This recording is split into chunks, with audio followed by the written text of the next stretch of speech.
Bonjour, Monsieur Abaskawa. Oui, bonjour Togo Vision.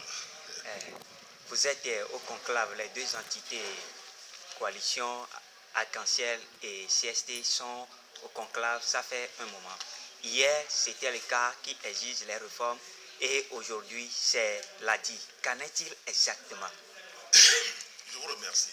Quand vous dites, oui, c'est vrai que le CAR s'est découvert brusquement champion des réformes. Ce n'était pas la position du CAR depuis le début du conclave, il y a bientôt 3 mois. Nous avons commencé le conclave depuis le 1er septembre 2014. Le CAR s'est toujours contenté du peu pour aller aux élections. Le CAR a toujours évolué dans une alliance électorale. Et qu'il vous souvienne l'année dernière, ce qui a créé des petits problèmes entre Arc-en-Ciel et nous. Le CAR s'est toujours battu pour faire plutôt des alliances électorales avec nous. Le CST qu'autre chose. Et brusquement, il y a 3 semaines, le CAR se découvre champion, n'est-ce pas, des réformes et tout ça. Ça, c'est pour amuser la galerie et puis c'est pour nous faire traîner en fait. Vous savez, quand les gens n'ont pas, et ils ne savent pas ce qu'il faut faire, parce qu'ils sont coincés par eux-mêmes, leurs petits calculs mesquins. C'est comme ça qu'ils réagissent. Sinon, comment pouvez-vous comprendre que le même CAR, étant de l'Arc-en-Ciel, avait choisi son candidat avant qu'on ne commence le conclave, qu'il vous souvienne. Vous vous rappelez, le 27 août, alors que nous, on n'était même pas encore dans la logique de candidature unique, puisqu'il fallait qu'on les voie. Ce sont eux qui nous ont parlé de candidature unique, qu'il faut qu'on se retrouve dans un conclave. Nous, on n'avait pas besoin d'un conclave. Ce sont eux qui nous ont embarqués. Ce qui m'attriste un peu, c'est le fait que vous-même, vous initiez des choses et après vous fuyez, vous laissez la barque. Ouais, c'est comme quelqu'un qui a lui-même fabriqué sa pirogue et dès qu'il a vu une petite corne ou bien un semblant de bout de bois sorti de l'eau, il a cru que c'est la corne de l'hippopotame et il a sauté, il a laissé. C'est ce que le CAR a fait. Mais vous savez, on est habitué, qui ne connaît pas ces gens-là, qui ne les connaît pas. Le moment va venir bientôt, on va parler. Ceux qui savent de nous, ils le diront, nous aussi, nous allons dire ce que nous savons d'eux. Et la population, et avec la diaspora, aura, comme d'habitude, le dernier mot, c'est-à-dire, ils joueront à l'arbitre. Mais aujourd'hui, c'est la diversion. Quand vous parlez de Adi, Adi se situe exactement dans la même logique. Adi est parmi nous, mais en réalité, Adi a toujours tâtonné.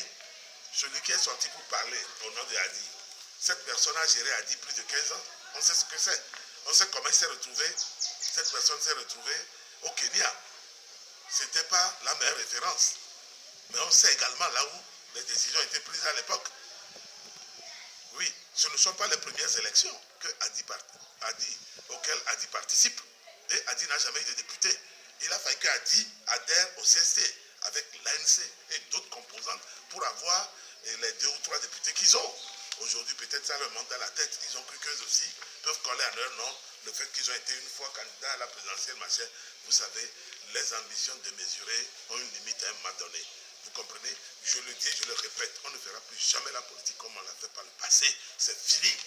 Vous ne pouvez pas être avec les gens et être contre eux en même temps. Ça ne s'est jamais vu nulle part, ça ne se fera plus comme ça. Soit Adi prend, c'est qu'il claque et fout le camp. Moi, je vais vous dire, moi je suis un garçon pragmatique.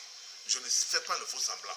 Une femme que vous répudiez, vous n'allez pas vous cacher la nuit, rasant la mur pour aller la retrouver. Ça, moi je dis, je ne fais pas ça. Je dis bien, une femme que vous répudiez, vous n'allez pas raser les murs la nuit pour la retrouver. Et le jour, vous dites aux gens que je l'ai repudiée. Ça, c'est quelle façon de vivre et d'évoluer pour de grandes personnes qui n'ont même pas honte de dire des contre-vérités, comme l'a débité cette personne, et que non, qu'ils vont faire leur congrès. Ils ont fait leur congrès, pourquoi ils n'ont pas choisi leur candidat? Si les thèses de leur parti ont prévu que lors de leur congrès, il faut choisir un candidat à proposer aux forces démocratiques, comme l'a fait l'ANC, pourquoi eux qui ont fait leur congrès, le 29 mars, avant l'ANC, n'ont pas désigné? On a vu des gens s'exciter dans leur parti. C'est des gens qui l'ont embarqué il y a de cela 2 mois. Ils les ont ramassés dans les rues de Lomé. Vous voulez que nous parlons? Nous nous taisons parce que, oui, nous avons une certaine discipline à observer. Mais il ne faut pas que les gens pensent que nous n'avons rien, nous n'avons pas du répondant. Il ne faut pas que les gens viennent dire des contre-vérités. Voilà. Les gens sont avec nous. Le CSC a toujours sa position. Mais quand vous prenez la position du CSC pour aller vendre aux autres et que vous revenez pour parler de siphonnage des voix, c'est le professeur Aimé Gogué au sein du CSC qui a commencé cette connerie-là. Le siphonnage des voix. Il faut avoir un candidat du Sud, un candidat du Nord. Mais attends, ça répond à quoi? Même les primériens ne feront pas ce genre de calcul dans une élection à un tour. Ouais, qu'il faut aller siphonner les voix. Mais on va siphonner les voix de qui? La femme de ce monsieur et ses enfants vont voter pour qui? Pour lui, non? Et le candidat, l'autre candidat dans le Sud, il a perdu combien? S'il a 2 ou 3 enfants qui ont voté pour lui, plus son épouse, ça ne fait pas 4 voix de perdu pour l'opposition. Alors les gens n'ont qu'à arrêter leur petit calcul mesquin qu'ils ont fait économiser les Indiens au Canada ou je ne sais pas quoi pour venir bâcher les oreilles des gens inutilement. Nous qui avons fait plutôt l'économie dans nos villages de la Kosa et d'Afanya ou de Tokli ou de je ne sais pas où là, de Tcharbanga, on raisonne mieux que ces gens-là. Il ne faut pas que les gens nous amusent. Hein.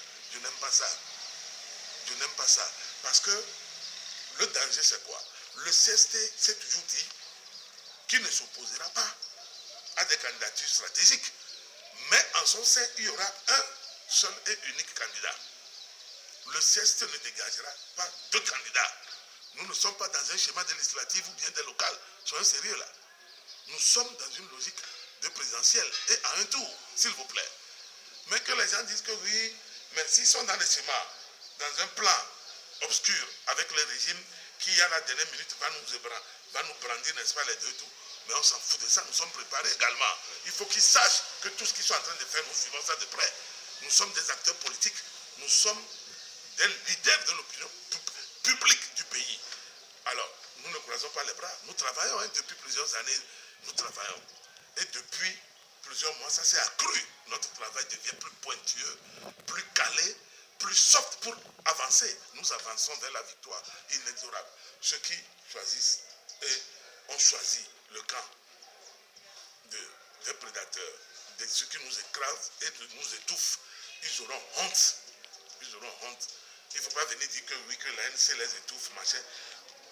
Est-ce qu'un jour a défendu la cause du MRC, le mouvement des républicains centristes, auprès de l'ANC?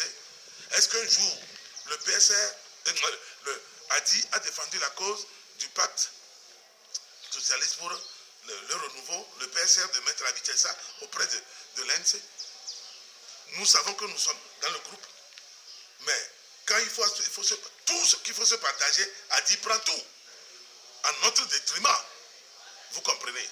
C'est vrai, au niveau de l'Assemblée nationale, quand l'ANC a eu la présidence de 2 commissions et 2 vice-présidences de commission, mais l'ANC, malgré ses 16 députés et les 2 ou 3 députés de Adi, l'ANC leur a remis une présidence pleine de commission et une vice-présidence. Vous savez ce que ces gens-là ont fait? Ils parlent de réconciliation. Gogué peut parler de réconciliation avec empathie. S'ils peuvent réconcilier, vous êtes dans un parti, vous êtes 3 députés. Le président du parti est du Nord, c'est Gogué. Le secrétaire général du parti est du Sud. Il est de Voga, mais M. Alphonse Pogo, vous le connaissez bien. Dès qu'on leur a remis les 2, la présidence et la sous-commission du Parlement, Gogué allait s'asseoir comme président de commission et son Lascar qui fait office de conseiller du président va prendre la sous-commission. Est-ce que dans le fonctionnement d'un parti politique, le conseiller passe avant le secrétaire général? Mais attendez, et c'est comme ça qu'on va faire notre réconciliation. Peut-être que cette réconciliation pour les gens qui raisonnent avec les perdrix et les biches. Mais vous savez, moi, ce n'est pas parce qu'on est nordiste qu'on doit suivre forcément un frère du Nord pour tomber dans le trou. Si le frère du Nord déconne et vous lui dites en off à la maison qu'il ne fait pas bien, il refuse d'écouter, mais on va amener ça sur la place publique